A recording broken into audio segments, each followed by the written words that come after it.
8 सितंबर 2022 राहुल गांधी के दादा फिरोज गांधी की बरसी पर दादा की कब्र पर न जाना, ऐसा क्या है राहुल गांधी की मजबूरी?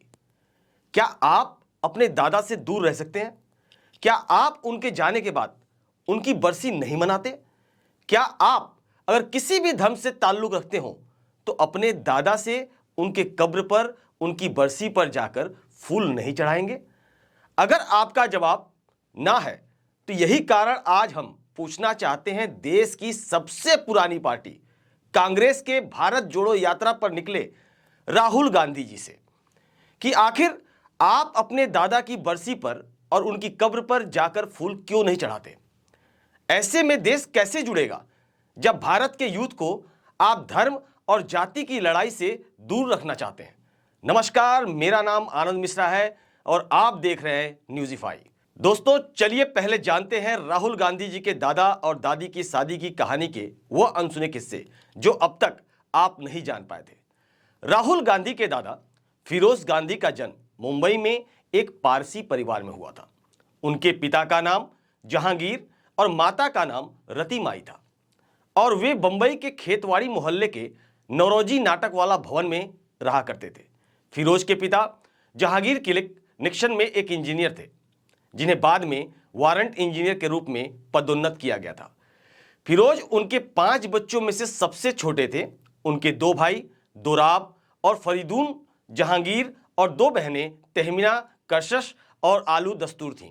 फिरोज का परिवार मूल रूप से दक्षिण गुजरात के भरूच का निवासी है, जहां उनका पैतृक गृह अभी भी कोटपारी वाड़ में उपस्थित है। 1920 के दशक की शुरुआत में अपने पिता की मृत्यु के बाद फिरोज अपनी मां के साथ इलाहाबाद में उनकी अविवाहित मौसी सिरीन कमिसारीट के पास रहने चले गए, जो शहर के लेडी इरविन अस्पताल में एक सर्जन थी। इलाहाबाद में ही फिरोज ने विद्या मंदिर हाई स्कूल में प्रारंभिक शिक्षा प्राप्त की और फिर इविंग क्रिश्चियन कॉलेज से स्नातक की उपाधि प्राप्त की। ये तो जानकारी थी इनके दादाजी की। अब जान लेते हैं इनकी दादी इंदिरा गांधी आखिर वो कैसे एक हिंदू होते हुए भी फिरोज, जो कि फारसी धर्म से थे, उनसे उनकी शादी संभव हुई। दोनों की मुलाकात 1930 में हुई थी। आज़ादी की लड़ाई में इंदिरा की मां कमला नेहरू एक कॉलेज के सामने धरना देने के दौरान बेहोश हो गई थी। उस समय फिरोज गांधी ने उनकी बहुत देखभाल की थी। कमला नेहरू का हालचाल जानने के लिए फिरोज अक्सर उनके घर जाया करते थे। इस दौरान उनके और इंदिरा गांधी के बीच नजदीकियां बढ़ी। फिरोज जब इलाहाबाद में रहने लगे उस दौरान वो आनंद भवन अक्सर जाया करते थे। लेकिन पहले इंदिरा गांधी के पिता पंडित जवाहरलाल नेहरू भी नहीं चाहते थे कि उनकी बेटी फिरोज से शादी करे। हालांकि बाद में बेटी की मर्जी के आगे उन्होंने अपना फैसला बदल लिया था। इंदिरा और फिरोज की शादी का उस समय काफी विरोध भी हुआ था। 6 मार्च को पंडित नेहरू ने घोषणा की थी कि उनकी बेटी इंदिरा की शादी 26 मार्च को आनंद भवन में ही होगी। जवाहरलाल नेहरू इस शादी के खिलाफ थे। हालांकि महात्मा गांधी के हस्तक्षेप के बाद दोनों की शादी इलाहाबाद में हुई। भारत छोड़ो आंदोलन के दौरान इंदिरा और फिरोज साथ में जेल भी गए। चर्चित लेखक बार्टिल फॉक ने अपनी किताब फिरोज द फॉरगेटन गांधी में इसके बाद आने वाली प्रक्रियाओं का जिक्र किया था। देखते ही देखते दोनों की शादी की खबर पूरे देश भर में फैल गई। इसके पीछे की वजह थी एक हिंदू लड़की की पारसी से शादी करना। पंडित नेहरू और महात्मा गांधी के पास लोगों के विरोध के पत्र तक आने शुरू हो गए थे। इन सभी पत्रों में फिरोज गांधी के खिलाफ आपत्तिजनक भाषा का इस्तेमाल किया जाने लगा। इसमें ज्यादातर पत्र हिंदू कट्टरपंथी संगठनों की तरफ से आ रहे थे। इसके बाद नेहरू ने इसको लेकर एक बयान जारी किया था। इसमें पंडित नेहरू ने कहा था, शादी एक निजी फैसला होता है, ये परिवार का फैसला होता है। माता पिता या परिवार सिर्फ सलाह ही दे सकता है और अंत में दूल्हा दुल्हन को ही तय करना होता है। जब मुझे पता चला कि फिरोज और इंदिरा एक दूसरे से शादी करना चाहते हैं तो मैंने उन्हें ऐसा करने की इजाजत दे दी। बार्टिल लिखते हैं, नेहरू को यह साफ पता था कि उनकी बेटी की शादी का विरोध कौन कर रहा है। बावजूद इसके उन्होंने सिर्फ इतना ही कहा कि मैं अपने विरोधियों के फैसलों का सम्मान करता हूं, लेकिन मैंने अपनी बेटी का फैसला स्वीकार कर लिया है। दूसरी तरफ महात्मा गांधी को भी धमकी भरे पत्र लगातार मिल रहे थे। 8 मार्च 1942 को महात्मा गांधी ने अपने अखबार हरिजन में एक लेख लिखा।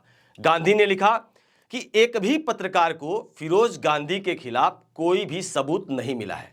उनका गुनाह सिर्फ इतना है कि वह पारसी हैं। धर्म कोई कपड़ा नहीं है जिसे आप शादी के लिए बदल दें। फिरोज कोई पहली बार नेहरू परिवार से नहीं मिले हैं। वह इंदिरा की मां के आखिरी दिनों में भी वहां मौजूद रहे हैं। कमला नेहरू फिरोज को अपने बेटे की तरह मानती थी।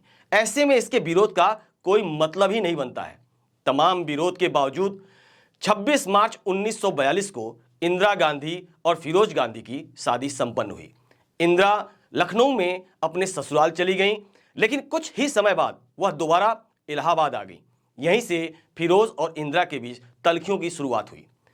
इंदिरा की अपनी ससुराल में अन्य लोगों से बिल्कुल नहीं बनती थी, इसलिए वह अपने पिता के कामकाज में मदद करने के लिए वह अपने मायके आ गई थी। दूसरी तरफ फिरोज गांधी भी नेशनल हेराल्ड अखबार की जिम्मेदारी संभालने लगे थे। इंदिरा गांधी ने शादी के बाद पहले दिन से ही फिरोज के परिवार और अपने बीच एक लकीर खींच ली थी। वह कभी भी ससुराल के किसी रीति रिवाज को नहीं मानती थी और उन्होंने ससुराल से भी एक तरह से दूरी बनानी शुरू कर दी थी। 1984 में फिरोज के भतीजे सरूस गांधी ने भी इसका जिक्र किया था। सरूस ने बताया था, भले ही इंदिरा गांधी की शादी हमारे परिवार में हो गई थी, लेकिन वह कभी भी इस बात को नहीं भूल पाई थी कि वह नेहरू की बेटी हैं। वह परिवार के बीच खुद को अलग पाती थी और अन्य सदस्यों से खुद को अलग दिखाने के प्रयास में लगी रहती थी।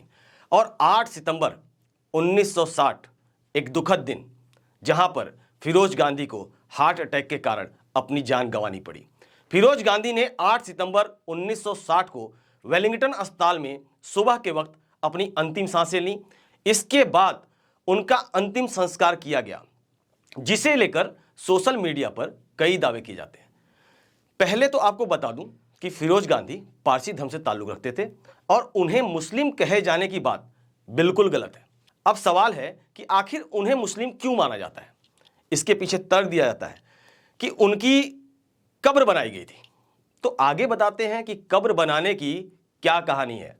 फिरोज गांधी पारसी होने के बाद भी चाहते थे हिंदू रीति रिवाजों से उनका अंतिम संस्कार किया जाए। उनके निधन के बाद ऐसा ही हुआ। बीबीसी की एक रिपोर्ट में बाटिल फाक की किताब फिरोज द फॉरगेटन गांधी के हवाले से कहा गया था कि उनके शव को 3 मूर्ति भवन में रखा गया था। साथ ही उस समय वहां सभी धर्म ग्रंथों का पाठ किया गया था, जबकि अंतिम संस्कार हिंदू संस्कार के विधि विधान से ही किया गया था। उस वक्त राजीव गांधी 16 साल के थे और उन्होंने फिरोज गांधी की शव की चिता को मुखाग्नि दी थी। रिपोर्ट्स के अनुसार इस किताब में यह भी कहा गया कि निधन के बाद कुछ पारसी परंपराओं को भी फॉलो किया गया था, लेकिन अंतिम संस्कार हिंदू तरीके से ही किया गया। फिरोज गांधी के पार्थिव शरीर के मुंह पर कपड़े का टुकड़ा रखकर अहनावेती का पूरा पहला अध्याय पढ़ा गया था। फिरोज गांधी के अंतिम संस्कार के बाद उनकी अस्थियों को संगम में प्रवाहित भी किया गया था। हालांकि कुछ अस्थियों को अंतिम संस्कार के बाद विसर्जित कर दिया गया, जबकि कुछ अस्थियों को दफना दिया गया। जहां इन अस्थियों को दफनाया गया वहां ही एक कब्र भी बनाई गई। इस कब्र को लेकर यही कहा जाता है कि वह मुस्लिम थे। तो क्या मुस्लिम नाम के जुड़ने की विवाद की वजह से ही राहुल और प्रियंका और उनका पूरा परिवार उनकी बरसी को मनाना बंद कर दिया? क्या इसलिए वो उनके मजार पर नहीं जाते? बहरहाल ये तो गांधी परिवार ही बता सकता है। आपको ये कहानी कैसी लगी नीचे कमेंट बॉक्स में जाकर जरूर बताएं। और अगर आप ये वीडियो हमारे फेसबुक पेज पर देख रहे हैं तो कृपया करके इसको लाइक करना ना भूलें, ताकि जब भी हम कोई नई वीडियो डालें तो आपको पता चल सके। आज के लिए इतना ही।